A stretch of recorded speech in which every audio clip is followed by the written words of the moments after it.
ভালোবাসি। তোমার উপর যখন আমার প্রচন্ড রাগ হয়, আমি তখনও তোমায় ভালোবাসি। তোমার উপর অভিমান হলেও তোমায় ভালোবাসি। 101টা অভিযোগ থাকলেও তোমায় ভালোবাসি। ভালোবাসি বলেই তোমার উপর আমার রাগ হয়, অভিমান হয়, অভিযোগ করি।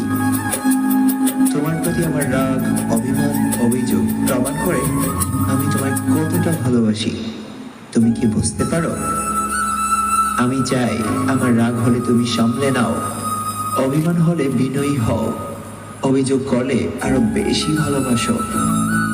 দূরে যেতে চাইলে জড়িয়ে ধরে বলো থেকে যাও। সত্যি বলতে, রাগ, অভিমান কিংবা অভিযোগ নয়, সবকিছুই তোমার ভালোবাসা পাবার বাহানা মাত্র। আমি জানি তোমার ছাড়া আমি শূন্য হয়ে যাব।